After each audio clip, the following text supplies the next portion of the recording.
जय हिंद बच्चों। तो लेकर आ चुका मैं आप लोगों के लिए सेकंड पार्ट, जहां पे आज हम क्वेश्चंस डिस्कस करने वाले हैं related to GST concept. Last video में मैंने आपको कॉन्सेप्ट समझाया था, इस वीडियो में हम क्वेश्चन डिस्कस करेंगे और यहाँ पे हम कर देंगे चैप्टर का दी एंड।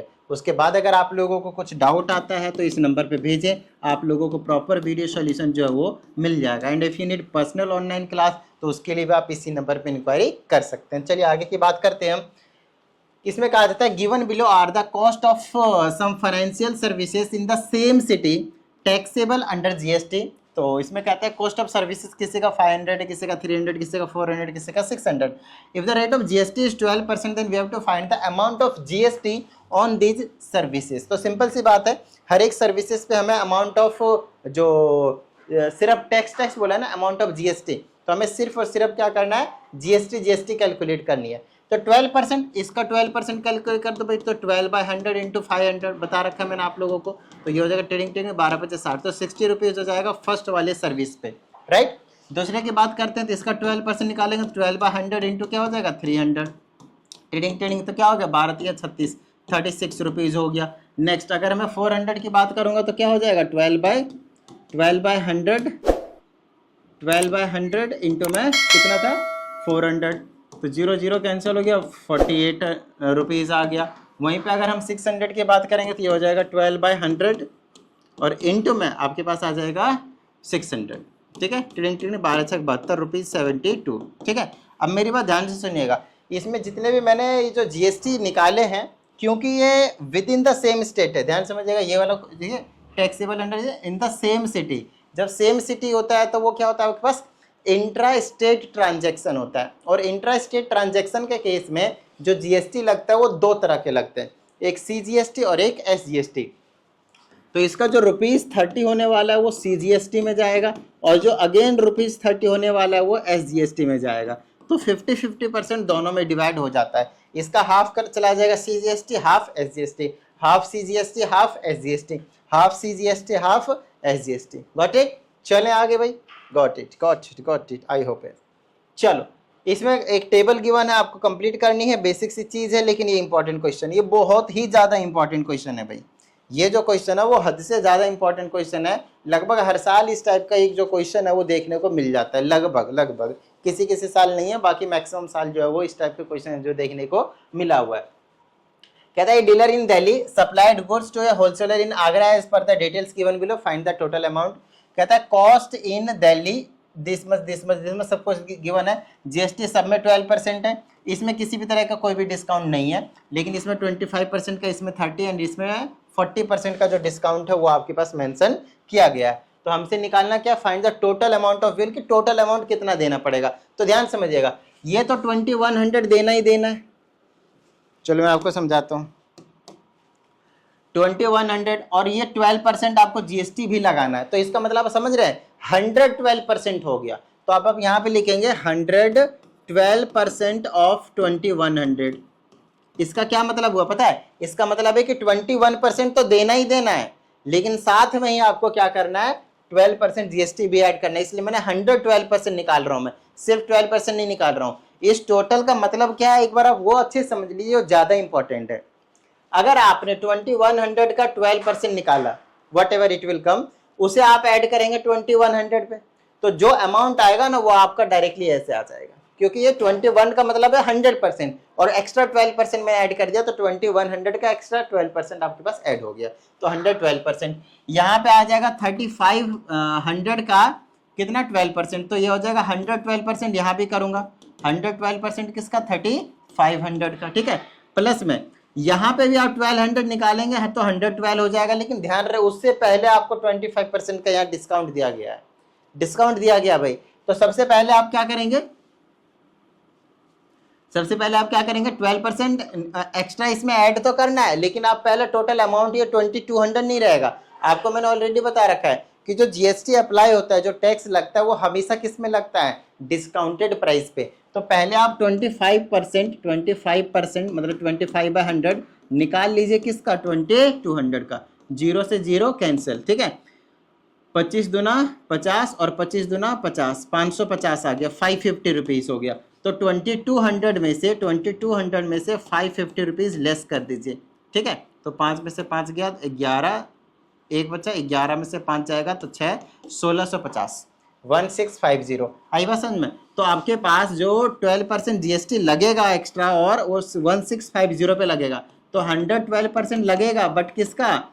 1650 का। तो ये भी हो गया हमारा, ये भी हो गया और ये भी हो गया। अब इस पे इसकी बात करते हैं। अगेन यहाँ पे पहले तो डिस्काउंट है 30%, तो 30% उड़ाओ उसमें से, तो 30/100 और इंटू में 2850, 0 0 कैंसिल, 0 0 कैंसिल, 8 5 दिया 15, 5 बच गए, 1 8 दिया 24 और 1 25 के 5 बच गए 2, 3 दूना 6 2 8, 855। तो 2850 में से 855 को आप लेस कर देंगे, तो ये बच गया 5, ये बच गया कितना ये 14 में से 5 गया तो 9, 7, 17 में से 8 गया तो 9 और ये 1 बच गया 1995। तो अगला जो आने वाला है वो क्या होने वाला है आपके पास? अगला जो होने वाला है वो ये आ गया 12%, मतलब 112% ऑफ 1995। Got it? चलो भाई नेक्स्ट की बात करते हैं। इस केस में यहाँ पे 40% का डिस्काउंट है, तो पहले तो इसमें से 40% उड़ाओ, तो ये हो जाएगा 40/100 इंटू 3450, 1 0 से 1 0, 1 0 से 1 0, 4 से मल्टीप्लाई करो, 4 पचे 20 के 0 बच गए 2, 4 चौके 16 18, 8 बच गए 1, 4 तिया 12 और 1 13, 1380। तो 3450 में से 1380 को हम क्या करेंगे? लेस कर देंगे, 0, 15 में से 8 गए 7 और 3 0 और ये आ गया 2, 2070। तो यहाँ पे फिर से 12% जीएसटी लगाएंगे हम, लेकिन 2070 पे, ठीक है? तो 112% फिर से कर देता हूँ ऑफ 2070। तो जीएसटी सबका 12% क्या है? एड ऑन हुआ है, लेकिन कुछ इस तरीके से डिस्काउंटेड प्राइस पे। आई ना बात समझ में? चलो भाई अब इसको सॉल्व करना शुरू करेंगे। इस वाले को कितना आ जाएगा? 112/100 इंटू में 2100, ठीक है, प्लस 112/100 इंटू में 3500, ठीक है, प्लस में 112/100 इंटू में 1650, प्लस में 112/100 इंटू में 1995, प्लस में 112/100 इंटू में 2070। बताओ भाई किस तरह की कोई दिक्कत? क्या इनको आप सॉल्व नहीं कर लेंगे भाई? बताओ, ये तो बेसिक सा क्वेश्चन हो गया ना। So this will be your total amount of bill. कोई दिक्कत नहीं भाई, चले आगे। नेक्स्ट क्वेश्चन, आइए इस क्वेश्चन को हम डिस्कस करते हैं। कहता है हमारे पास A, B and C are 3 traders belonging to different states. तीनों ही डिफरेंट स्टेट्स में। हमसे कहा जाता है trader A sells some goods and services to B for ₹500। A ने बी को सेल किया 500 का, and B sells the same goods to the services C at the profit of 200, it mean 700 का। सी को चिपका दिया 700 का। अब इसमें हमसे कहा जाता है calculate the tax liability of B if the rate of GST is 12%। आप लोगों को बता दें टैक्स लायबिलिटी का क्या मतलब होता है। टैक्स लायबिलिटी का मतलब आपको मैंने एक ही चीज बताया था कि वो गवर्नमेंट को कितना पे करने वाला है, राइट? तो टैक्स लायबल कितना होता है? टैक्स कितना गवर्नमेंट को पे करेगा, और हमेशा पे किस में से करता है? वो प्रॉफिट में से, प्रॉफिट में से। रेट ऑफ जीएसटी कितना है? 12%। तो यहाँ पे 12% मतलब 12/100, प्रॉफिट कितना हुआ है? 200 का, तो यहाँ पे करेंगे 200, ट्रेडिंग ट्रेडिंग, तो 12 दूना 24, तो 24 रुपीज जो उसका टैक्स लायबिलिटी होने वाला है टू द गवर्नमेंट। आई बात समझ में? बिल्कुल बेसिक सा क्वेश्चन था। आइए अगले क्वेश्चन की बात करते हैं। आप लोगों को क्या करना है? ज्यादा से ज्यादा क्वेश्चंस की प्रैक्टिस करनी। जैसे मैं ये वाली एक वीडियो बनाया हूँ अभी कि भाई क्वेश्चंस की प्रैक्टिस करवा देता हूँ, तो इसमें लगभग मैं सभी टाइप के जो क्वेश्चंस है वो मैं डिस्कस कर रहा हूँ, इसमें कोई डाउट वाली बात नहीं है। लेकिन आप लोगों को भी क्या करना है, इसके अलावा भी अलग अलग बुक उठाने हैं और उसमें से क्वेश्चंस प्रैक्टिस करने की कोशिश करनी है। सभी के सभी क्वेश्चन हो जाने चाहिए। अगर प्रॉब्लम आती है तो हमको भेज दीजिए भाई, नंबर स्टार्टिंग में दे दिया हमने, है ना, डिस्क्रिप्शन में नंबर है, कर लीजिएगा। कहता है A product is sold from Kanpur, मतलब यूपी से बनारस, यूपी में ही सेल किया गया है फॉर ₹12,000, 12,000 का। यूपी से मतलब इंटर स्टेट ट्रांजेक्शन है 12,000 का। And then from Banaras to Ranchi Jharkhand, तो यहाँ पे JH लिख देता हूँ झारखंड के लिए। कितने का एट प्रॉफिट ऑफ 4,000, इसका मतलब 16,000 का सेल किया गया है, ठीक है। और जीएसटी रेट 18% है। हमें कहता है find the net GST payable at the Banaras. तो बनारस तो ये वाला दूसरा वाला था भाई, बताओ ये वाला, ये आपके पास बनारस है, ठीक है ना, ये वाला बनारस था और ये वाला आपके पास कानपुर था। ये दोनों यूपी के डिस्ट्रिक्ट है, ठीक है ना। और ये झारखंड का रांची हो गया आपके पास, उसकी कैपिटल ही है। चलो तो ये कहानी है, सिंपल सी बात है। अब यहाँ पे आप देखेंगे तो सिंपल क्या है आपके पास, इंट्रास्टेट है, इंट्रास्टेट है, और यहाँ पे क्या हो गया, इंटर स्टेट हो गया। तो हमसे इसमें कहा जाता है कि ये जो यूपी वाला है, बनारस वाला है, तो उसका जीएसटी पेएबल कितना है। तो tax liable GST payable to the government यही होती है आपके पास। तो 18% निकाल दो किसका, प्रॉफिट का। प्रॉफिट कितना कमाया, 4000, देख लो अच्छे से। आईजीएसटी लगेगा इसका यहाँ पे, वैसे भी अरे बस यहाँ पे आपके पास आईजीएसटी। तो एक तो तरीका यहाँ पे होता है कि प्रॉफिट पे टैक्स लगा दो, दूसरा आपके पास output GST minus input GST. क्या होता है आपके पास, output GST minus input GST, ठीक है ना। तो इससे ये कैंसिल कर दो, 18 चौक 72, 720 रुपीज आपके पास इसका अमाउंट जो निकल कर आ जाएगा। सिंपल, बिल्कुल सिंपल। तो आउटपुट और इनपुट निकाल कर भी आप सॉल्व कर सकते हैं। हमने आपको लास्ट वाले वीडियो में जहां आपको कॉन्सेप्ट समझा रहे थे वहां पर हमने बेहतरीन तरीके से output GST and input GST समझाया हुआ है। आइए नेक्स्ट क्वेश्चन की बात करते हैं। इसमें देखिए हमसे क्या कहा जाता है, इसमें कहता है A B and C be the 3 dealers in GST chain. इसमें कहा जाता है ए ने कुछ गुड्स सर्विस कुछ भी हो सकता है बाई किया 2000 का और सेल कर दिया बी को 500 के प्रॉफिट पे। फिर बी ने सेम जो गुड सर्विस थे उसको सी को सेल कर दिया eight the profit of 1000 rupees. GST rate 18% है, तो हमें बताना है। तो ए से बी पे सेलिंग हुई है और बी ने सी को सेलिंग किया है। इसने सेल कराया, मतलब बाय कराया इसने 2000 का at a profit, sorry A buy for 2000। तो इसको जो मिला है ना, इसको किसी मैन्युफैक्चरर से खरीदा होगा इसने 2000 का, ठीक है। फिर ए ने बी को सेल कर दिया 500 के प्रॉफिट पे, तो 2500 का इसको मिला है, और इसने 1000 के प्रॉफिट पे बेचा है तो 3500 का इसको मिला है। तो यहाँ पे मैं 3500 लिख देता हूँ, ठीक है ना। इसको इतने का मिला है सी को। अब देखते हैं हमसे इसमें क्या कहते हैं, input tax payable by dealer A. देखो इनपुट टैक्स पेएबल, सिर्फ इनपुट पूछा है, इनपुट का मतलब उसने कितना जीएसटी दिया होगा, बस और कुछ नहीं। तो ए ने 2000 का खरीदा था, 2000 का 18% पे किया होगा, 18/100 इंटू 2000, ठीक है। 20 कैंसिल, 18 दूना 36, 0 रुपीज 360। तो फर्स्ट पार्ट का आंसर हो गया rupees 360, got it. Next, tax payable by the dealer, मतलब इनपुट टैक्स बोला है ना, इनपुट टैक्स बोला। इनपुट का मतलब वो कितना आपके पास पे कर रहा है जीएसटी के रूप में, ठीक है ना, जब खरीद रहा था तब। तो इसका 18% निकाल दो, 18/100 इंटू में 2500, इससे ये कैंसिल हो गया, इसको मल्टीप्लाई कर दो। 18 पच्चीस 90, 18 दूना 36, 9 3 12, 3 1 4, 420 रुपये के आसपास आ गया। तो ये इसका जीएसटी हो गया रुपीज़ 420, ठीक है। मल्टीप्लाई कर लेना अच्छे से। कहता है total cost price for the dealer see if is the end user. अगर सी बिल्कुल एंड यूजर है, कंज्यूमर है, तो उसने कितना टोटल कॉस्ट पे किया होगा। कॉस्ट ऑफ जो भी सर्विसेज है गुड है उसकी नहीं, टोटल कॉस्ट मतलब इंक्लूडिंग जीएसटी।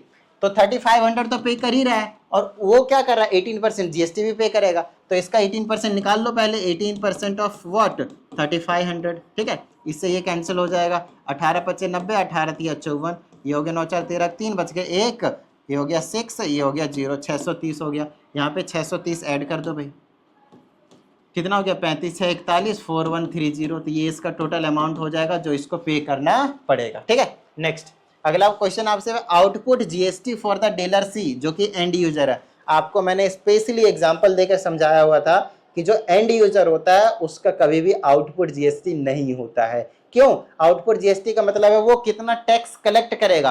क्या वो सेल कर रहा है, he is the end user actually, वो उसने कंज्यूम करना है जो भी सर्विसेज गुड्स से जो भी है, तो वो तो सेल नहीं कर रहा, सेल नहीं कर रहा तो टैक्स कलेक्ट नहीं करेगा, टैक्स कलेक्ट नहीं करेगा तो उसका आउटपुट जीएसटी नील हो जाएगा, 0। So answer for this part will be 0, got it. देखिए नेक्स्ट क्वेश्चन क्या कहता है इसमें हमसे कहा जाता था mark price of an article is 9000, ठीक है। इसमें कहता है रेट ऑफ जीएसटी जो 18% है। फिर कहता है shopkeeper buys this article at a reduced price and sells it at its mark price. क्या बात है, कहता है शॉपकीपर ने पे किया 162 rupees as CGST to the government and find the amount GST paid by the shopkeeper, ठीक है। ध्यान समझिएगा, 9000 मार्क प्राइस रख दिया, मान लेते कुछ भी आर्टिकल है 9000 मार्क प्राइस है, मार्क प्राइस तो 9000 रखा है, दैट्स फाइन, लेकिन खरीदा इससे क्या है, रिड्यूस प्राइस में, कम प्राइस में खरीदा होगा, बेच रहा है 9000 का, अरे बात समझ में। और जो सीजीएसटी पे किया 162 पे किया, 162 रुपीज। अब ध्यान समझिएगा, और गवर्नमेंट को तो वो क्या होता है, पेएबल टू द गवर्नमेंट क्या होता है, output GST minus input GST. Profit यहाँ पे बता नहीं रखा है, तो सबसे पहले output GST minus input GST निकालना पड़ेगा हमें। तो output GST minus input GST कितना हो जाएगा, देख लो, 18% का है, और ये वाला CGST है, तो SGST भी इतना ही होगा, बोलो हाँ या नहीं।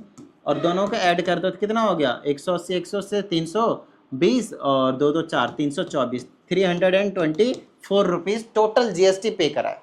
टोटल GST 324, ये output GST minus input GST होने वाला है। अब समझिएगा, आउटपुट GST मतलब जितना उसने कलेक्ट किया, जितने का बेचा था उस पे, तो ये कितना हो जाएगा, 18% ऑफ 9000 माइनस 18% ऑफ, अगर आप ये वाली चीज लेते हैं, क्या कहते हैं 162, तो 9% लेना पड़ेगा आपको, और कुछ नहीं, ठीक है ना। ओके, उसे कुछ ज़्यादा फर्क पड़ेगा नहीं, ठीक है ना, दोनों तरफ। तो इनपुट GST 18 इंटू 100, लेकिन किसका इनपुट GST मतलब जितने का खरीदा था उस पर कितना टैक्स दिया था, तो कितने का खरीदा था वही तो नहीं पता आपने को, तो उसको x ले लो, ठीक है ना। तो ये हो जाएगा 324। लेट द रिड्यूस्ड प्राइस, ये वाला क्या आपके पास रिड्यूस्ड प्राइस है, ये जो आपके पास वो रिड्यूस्ड प्राइस है, ठीक है ना। अगर आप चाहते हैं बिल्कुल डिटेल में बहुत सारे क्वेश्चंस की प्रैक्टिस करवाएं, तो क्लास 10th का जो प्लेलिस्ट है वो खोल सकते हैं, कंप्लीट RS अग्रवाल के क्वेश्चंस करवा रखे हैं विथ एग्जांपल्स, ठीक है। चलिए इसको सॉल्व करते हैं, 2 0 कैंसिल, 18 में कितना होता है 162, और ये हो गया 0, बीच में हो गया आपके पास माइनस, देख लो अच्छे से 18 में, ठीक है ठीक है। और यहाँ से आ गया मेरे पास, काटापटी कर देते हैं, 9/50, 100 ही रख लेता हूँ, सॉल्व करने में ईजी रहेगा। 324, ठीक है ना। वैसे अगर यहाँ भी नहीं काटता तो ज़्यादा सही रहता, नहीं काटता हूँ, ठीक है ना, सॉल्व करने में इजी पड़ेगा और कुछ नहीं।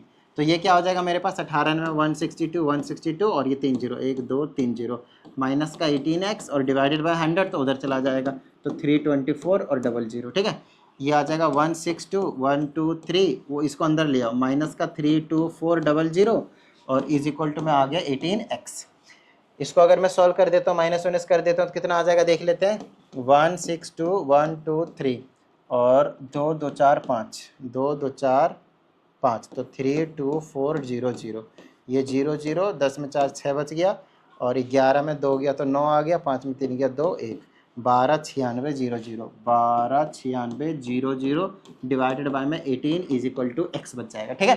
काटापटी कर देते हैं, चलो 6 से काट देते हैं, 6 से 3 बार में, 6 से 2 बार में, 6 से 1 बार में, 6 से 6 बार में 0 0, 3 से काट दो, 3 7 21, 3 दूना 6 00, तो x की वैल्यू कितनी आ गई 7200। इसका मतलब मार्क प्राइस तो 9000 था, लेकिन जो रिड्यूस्ड प्राइस था, जितने का उसने खरीदा हुआ था, वो कितना है आपके पास 7200, 7200। आई बात समझ में। हमसे अब इसमें पूछ रखा है कि find the amount of inclusive GST paid by the shopkeeper, कि शॉपकीपर ने कितना पे करा होगा। तो 72 इतना तो पे करा ही करा है, साथ में GST पे कर रखा है कितना आपके पास, ये वाला 324, तो 7200 एंड 324, तो 7524, इतना कुछ अमाउंट जो है वो उन्होंने पे किया होगा। आई बात समझ में, ठीक है। चलें आगे। ओके, अब आता है हमारे पास नेक्स्ट क्वेश्चन, जिसमें देखिए अगेन कुछ इन्फॉर्मेशन गिवन है। मैन्युफैक्चरर है कहाँ का, दिल्ली का है। मैन्युफैक्चर करता है एक मशीन, और उसका जो प्राइस MRP रख देता है वो आपके पास है, मार्क कर देता है, मार्क प्राइस वो 60,000 है। कहता है he sells the machine to a wholesaler in Patna at a discount of 20%। तो देखिएगा, पर्सन दिल्ली का था मैन्युफैक्चरर, उसने सेल किया है पटना में, ठीक है। मार्क प्राइस था 60,000, बट उसका 20% डिस्काउंट दिया, तो 10% 6,000 होगा, 20% 12,000 का डिस्काउंट दिया, मतलब 12,000 लेस कर दीजिए, तो 48,000 का इसको बेचा गया है। फिर कहता है he sells a machine to wholesaler Patna, the wholesaler sells the machine to a dealer in Agra. अब ये जो चीज़ है वो आगरा में बेचा जा रहा है, ठीक है। तो ये कहाँ पे, देखिए दिल्ली तो दिल्ली है, ठीक है, पटना आपके पास बिहार है, पटना आपके पास बिहार है, मतलब इंटर स्टेट ट्रांजैक्शन है, एक स्टेट से दूसरे स्टेट। आगरा आपके पास उत्तर प्रदेश में, तो और फिर से IGST की बात होगी। Eight a discount of 10% the mark price, तो मार्क प्राइस 60,000 था, उसमें 10% डिस्काउंट दिया, 6,000 डिस्काउंट दिया, तो 54,000 का चिपका दिया, ठीक है। चलो अब कहता है रेट ऑफ GST 28,000 है, तो हमें टैक्स निकालना है paid by the wholesaler to the central government. लो भाई, होलसेलर कौन था, wholesaler paid by the wholesaler, wholesaler कौन सा था, पटना वाला। तो पटना वाला का टैक्स जो हमें पता करना है कि कितना पे करेगा, ठीक है। तो प्रॉफिट पे कर रहा है, tax liability to the government क्या होता है, प्रॉफिट पे। तो 28% ऑफ किसका, कितने का प्रॉफिट कमाया, 48 का खरीद कर 54 का बेच दिया, तो 6000 का। जीरो से जीरो को कैंसिल कर दो और इनको मल्टीप्लाई कर दो 28 into 60, so this will be your answer. Got it. चलो भाई नेक्स्ट है आपके पास कुछ इस तरीके के, देखिए इसमें कंसल्टेंसी वगैरह कुछ पूछा है। सर्विसेज है 50,000, क्या बात है, are transferred from Delhi to Calcutta at the rate of GST 18% and then from Calcutta to Nainital, जो कि आपके पास प्रॉफिट है 20,000 पे, सेम रेट पे GST है, ठीक है। हमसे कहता है कि find the output tax at Delhi, तो फटाफट देख लेते हैं। पहले था दिल्ली का ही बंदा था, ठीक है ना, 50,000 का ट्रांसफर करा है, क्या क्या कहाँ से, consider worth 50,000 are transferred from Delhi to Calcutta, Delhi से कलकत्ता, ठीक है। यहाँ पे लिख देते हैं कलकत्ता, और कितने का, 50,000 का, ठीक है। फिर कलकत्ता से then from Calcutta to Nainital, जो कि उत्तराखंड में है, तो यहाँ पे लिख देते हैं नैनीताल, नैनीताल कितने का, 20,000 का प्रॉफिट का, मतलब इसको 70,000 का चिपकाया गया है, यही वाली चीज़ 70,000 का, ठीक है।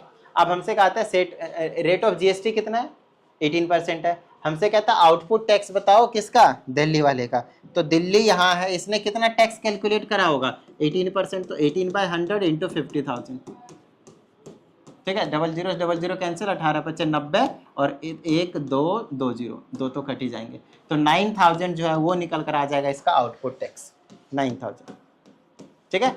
कलकत्ता का आउटपुट टैक्स पूछा है, कलकत्ता का, तो कलकत्ता का 70,000 का निकलेगा, तो 18% ऑफ 70,000, 2 0 कैंसिल, 18×5 90, 18×6 108, 18×7 126, ठीक है, और ये 2 0, 12,600 इसका आ जाएगा आपके पास, ठीक है। नेक्स्ट नैनीताल का पूछा है आउटपुट टैक्स नैनीताल का, तो नैनीताल का 0 होगा, क्योंकि वो क्या आपके पास एंड यूजर, इसने किसी को सेल किया नहीं, आउटपुट टैक्स 0, बताया था ना आपको,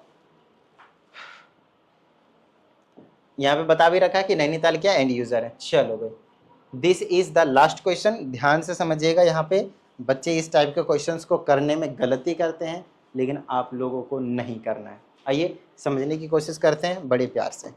कहता for a trader marked price of a refrigerator is 15,680, और ये एक्सक्लूसिव ऑफ टैक्स, इसमें टैक्स नहीं है, इसमें 12% टैक्स लगेगा।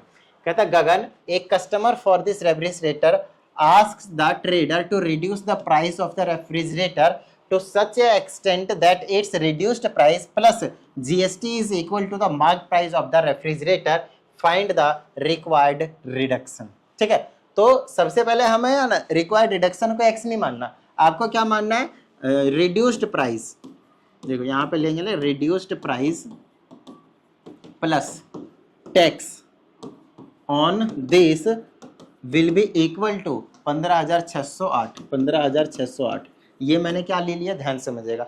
इसमें साफ साफ बोला गया है कि भाई ये जो आपके पास रिड्यूस प्राइस होगा वो और जो GST होगा दोनों को मिला देंगे तो किसके इक्वल होगा, मार्क प्राइस के इक्वल, और मार्क प्राइस कितना 15,680 रुपये, ठीक है। तो रिड्यूस्ड प्राइस को आप x ले लो, प्लस में टैक्स इसका कितना है, कितना परसेंट GST, 12%, तो 12% ले लो किसका, x का ही, 12% ऑफ x का ही, तो कितना हो गया 15,680। यहाँ से x की वैल्यू निकल जाएगी। x की वैल्यू निकलने का क्या मतलब है, x की वैल्यू निकलने का मतलब है कि आपने रिड्यूस्ड प्राइस निकाल दिया, ठीक है ना।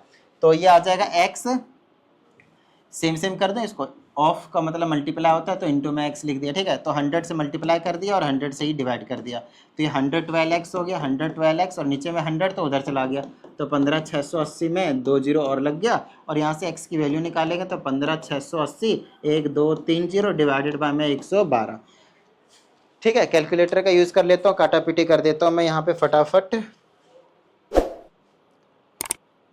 आ जाओ भाई।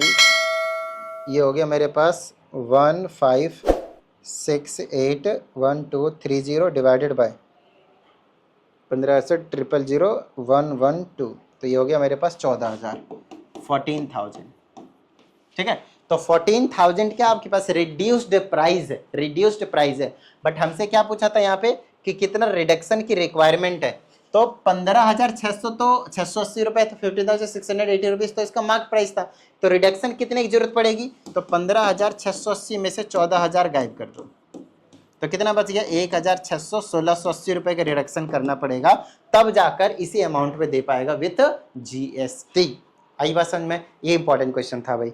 तो कई मतलब इस वीडियो में जितने भी क्वेश्चन मैंने डिस्कस किए वो सभी के सभी इंपॉर्टेंट ही थे आपके पास, ठीक है। फिर भी अगर आप लोगों को अगर कोई एक्स्ट्रा क्वेश्चन करते हैं अदर बुक से तो भेज दीजिएगा, अगर डाउट आता है तो, नहीं तो कोई दिक्कत वाली बात नहीं है। बाकी अगर आप लोगों को पर्सनल क्लास की नीड हो 1-on-1 क्लास की, तो उसके लिए आप इसी नंबर पर इंक्वायरी कर सकते हैं। चलिए, उम्मीद करते हैं सभी चीज़ें इस वीडियो में समझ में आ गए होंगे। तो क्या करें, प्रैक्टिस करते रहिएगा। मिलते हैं अगली वीडियो में। जय हिंद।